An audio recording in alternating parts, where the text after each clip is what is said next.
เอราวัณเลยนะเอราวัณเลย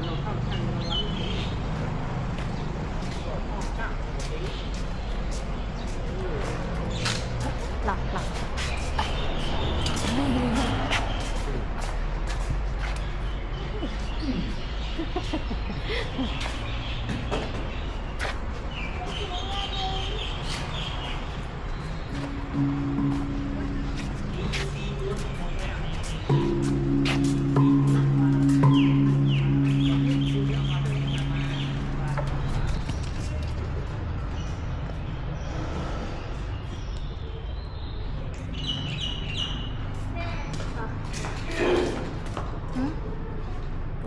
ผ่าองค์ใหญ่ไวกว่ายิ่งเข้าได้ยิ่งเดือดตึ้งกิโล50 บาทเขาไม่ได้ขึ้นอย่างนี้เดี๋ยวเราพูดลึกลุย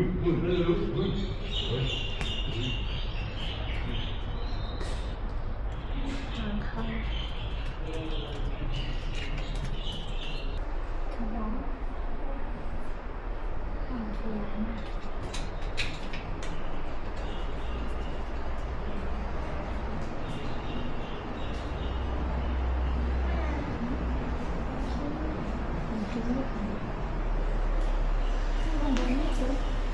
นี่กำลังบนไปหมดกันไปคุ้นกันที่กัน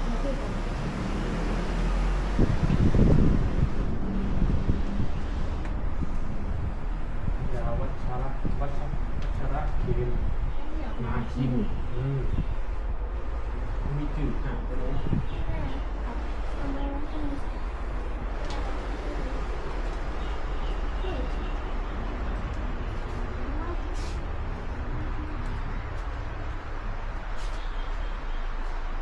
เขาคือทำอะไร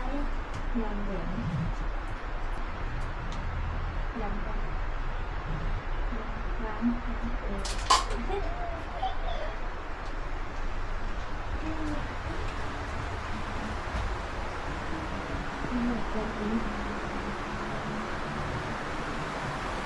ห้องเดี๋ยวได้ยืดเลย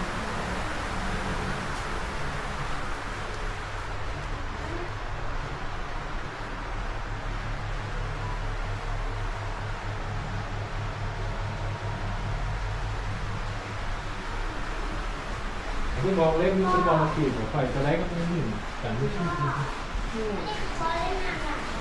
แต่ม้วนไม่เห็นเชียร์เลย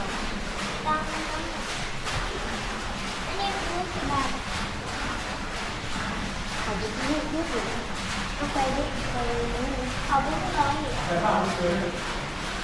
นี่ตัวลงไหนนี่ขอลองตัวนี่โจนใส่เลยโอ้ว่าถูกกระตับตัวหลาผู้กระพาผู้หญิงเดียวกันผู้กระพาเพื่อนไม่ได้ดิโฉกหลาอะไรโฉกจับโฉกจับโฉกหลาผู้กระพาออกมาได้เข้าแม่ได้กินไหมแม่ทำไมไม่เจอ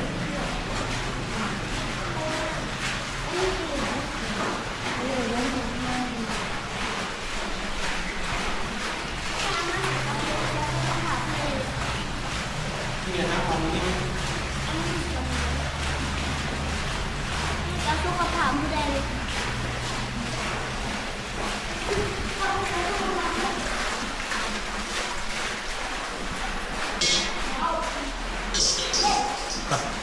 ไปเมื่อไรกินบ่มนี่ลูกทางขึ้นปลาร้าหมูเตานี่จ้ะมีเตาแต่เลย3 ตัว4 2 4กับ1 2 3 4 5อยู่ในอันนั้นขนาดหลังไม้หนึ่งในกระถาง2 3 4 5 5 ตัวครับปลาร้าหมู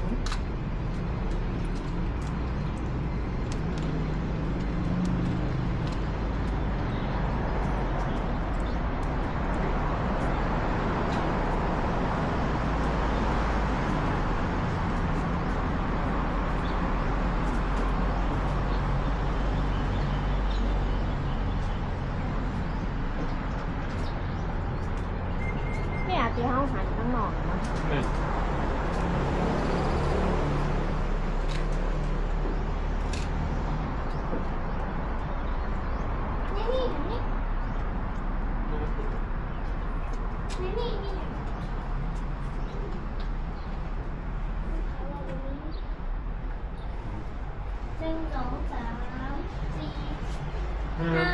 6 7เยอะในนี่เห็นไหมของเด็กอ่ะ มาพบกับที่ ตีตะกี้ตีขึ้นอ่านขึ้นกับพื้น นี่ปวด อันนี้คือ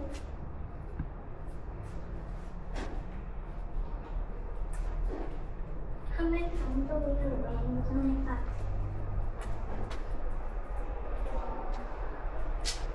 ตีตังขึ้นตะกี้นะตีตังขึ้นไปไหน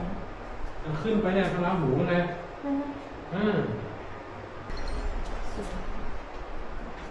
มันเสียงอะไร ไม่เชื่อเลยสิง นายเชื่อว่าไหนเห็นมันเสียงอะไรตะเกียงนะพ่อไม่ทำบ้านเขียนขึ้น สิง แม่แกนี่คือมาขอไปดีเลยนะ น่าจะเดินมาบ้านเดินไปขอก็ได้ด้วยมั่งมีสีสุด หมูไหลพูดนะ หนูหาเสียงจริง เรียนรับสอนนี่เลย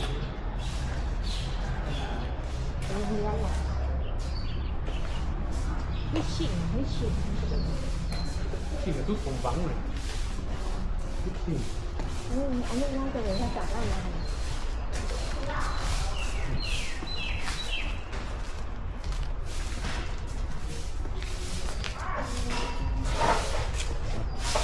เรียนนี่โอ้โหทึกเหมือนโรงเรียนนาริรัตน์อ่ะ พิเศษ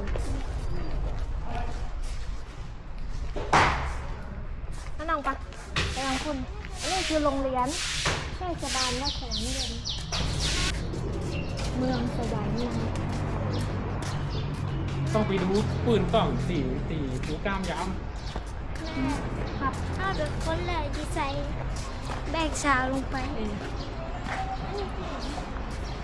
นี่ด้วยเหรอ นี่ขึ้นได้ไหนนี่พี่ฟู